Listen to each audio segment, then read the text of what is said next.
channel, and today we're going to do an unboxing. This is actually a garden haul. So all of the things that you will find here will be used sa aking garden. And I have a lot of things that I just got from Shopee. Lately kasi guys, I've been like buying a lot of things for my garden. Tapos naglagay ako ng mga raised beds using a wood planks doon sa area para medyo organized naman tingnan yung garden. Tapos yung mga medyo bushy part na area na doon na mahirap linisin, so hindi ko na muna i-touch kasi like for example yung mga pepper ko doon masyado na silang yung mga makakapal na yung mga daho, parang ang hirap nang gumalaw doon na area. So I'll just let them grow, thrive. Hindi ko na sila pakikialaman pa. Pero yung mga area na walang mga tanim, so kailangan silang lagyan. Yun yung nilagyan ko ng mga raised beds. Kasi gusto ko i-monoculture ang plants. Like for example, in one raised bed alone, gusto kong lagyan siya na pechay lang siya, ganyan, or radish lang siya. So, try natin if it works this time para mas productive tayo. Kasi mahirap din yung parang mix siya sa isang raised bed. Although meron na rin namang nag-work sa akin. Pero hindi siya ganun productive for me. Kasi mahirap ding mag-replace ng mag-replace ng plants. Kung kunyari, hinarvest mo na yung isang area for a certain raised bed na polyculture yung method mo, which is mix siya ng mga different crops. So, nahirapan ako kapag nag-harvest ako ng certain plant kasi makakalbo, parang kalbo yung area. So, you have to fill in kung ano-ano na lang ilagay mo. Ayan. So, this time, itong binili ko, meron akong binili rito parang little nursery na tray for seedling tray actually. It's a seedling tray. So, hindi naman siya ganun ka-wow. So, yung mga in bulk. Ayan. So, I'm almost opening they sent me the box. They sent me a box, sorry. So, ano kaya ang laman nito? Check natin kung tama.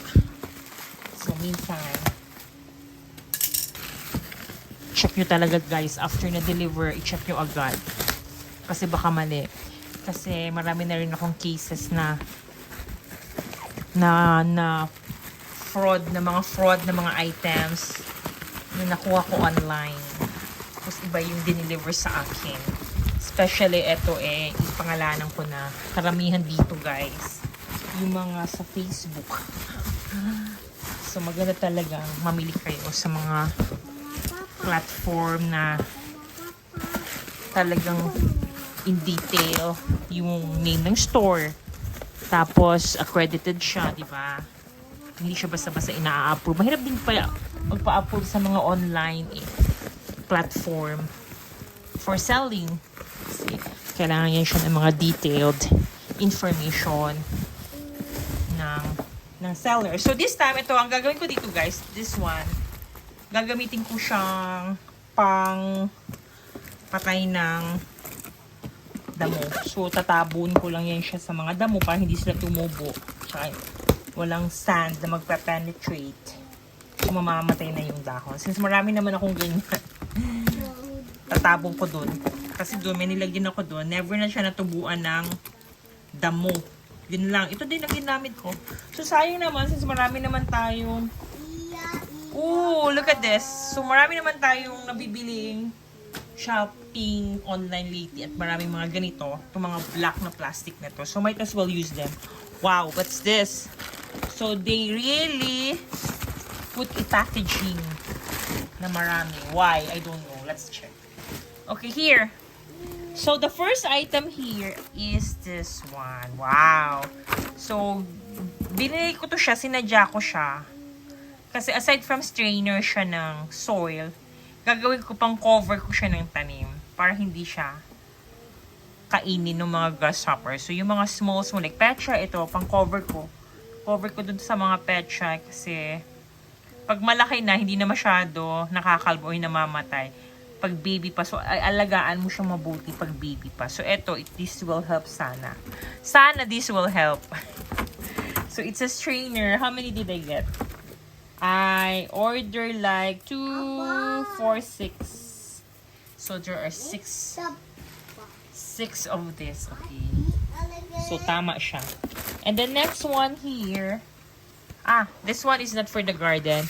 This is a...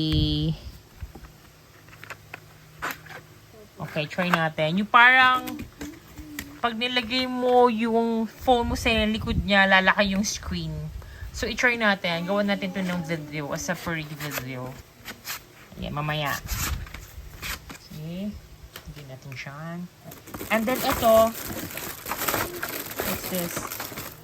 Ito, bumili ako nito, guys. Hand cutter. Kasi, gagawin ko siyang para sa mga compost ko na mga leaves, dito ko siya idadaan para magiging ano siya, maliliit siya ng mga pieces. Mas madali siyang ilagay dun as compost. O diba? Kaganyan-ganin mo siya doon. Wala lang. Trip ko lang. Gusto ko lang. Tapos ito, namili ako nito. Tingnan mo. Sabi nila 500 daw ito. Pero ilan lang yan? Nakikita nyo ba 500 pieces yan? Hindi, diba?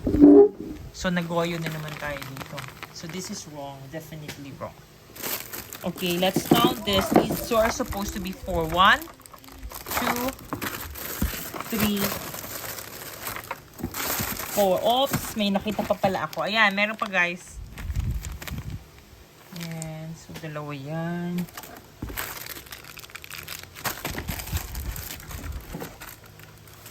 Okay, try natin i-open ito.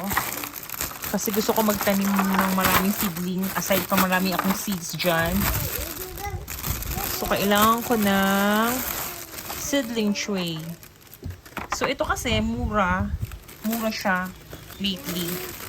Dahil, ayan, ito siya, ang itsura niya, guys. So, meron siyang 2 layer at the bottom.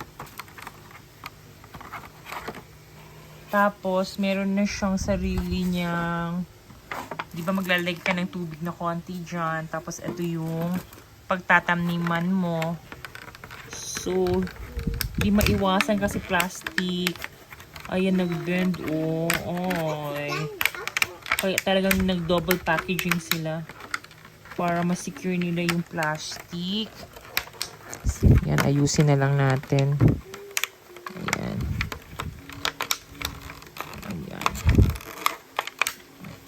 Medyo matigas din pala.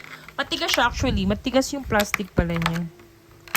Ayan, nag-crumple siya. Oh, sad. Sige lang, maaayos pa to. Ayan o. Yung iba nag-crumple, yung iba hindi. Ayan. So, ayusin ko na lang siya. Ayan, meron dito sa gitna. Meron sa mga gilid. Yung iba hindi naman. Kailangan lang siyang i-massage na ganyan. Tapos, syempre, lalagay ka dyan ng soil mo. Tapos, lagay mo ng seeds. Tapos, ito, ilalagay mo dito. Lagay mo ng tubig konti. Para continue yung moist ng ano mo is hindi mawala. Tapos, ito pang cover. Ayan. Maganda siya, guys, pala. Kasi, pag mataas na yung ano mo, mataas naman yung takip niya. So, okay lang. So, by the time na mataas na yung seedling, pwede mo na siyang i-transplant to a bigger container. So, for now, kung nagsisimula ka pa lang magtanim, maganda to. So, I have like ano to, 4 of this. Tapos, kita nyo, Ilan yan? 1, 2, 3, 4, 5, 6, 7, 8, 9, 10, 11. 12 slots siya. And then, meron siya dito pang cover.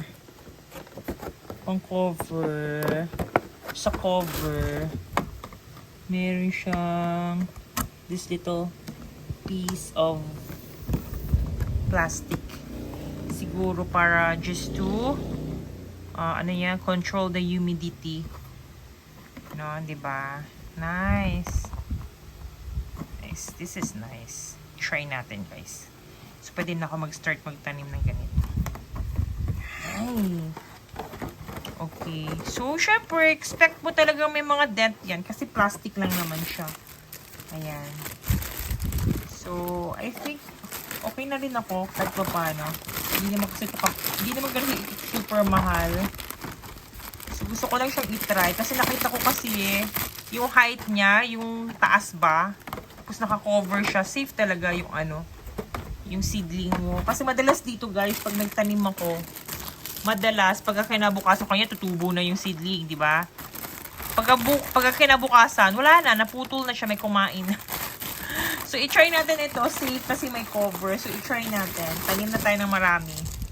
Kasi, marami na rin akong raised bed dun sa aking garden. Ayan. So, I got 4. So, i-check ko na lang lahat ang mga plastic inside na baka may mga nag-bend. Ayan. So, I got 4. Actually, there's a color green and a black. So, namili ako ng black color. The rest are not part of the gardening stuff. These are mga ipit ni Sarah. Tapos, this one, guys. This is an extension dun sa iyong pants. Kung masikip na ang pants mo. And, I got also this one. Ito. Maganda to. Kumuha ako ng set of this one. Ayan. Mga straw. For straw. Kasi,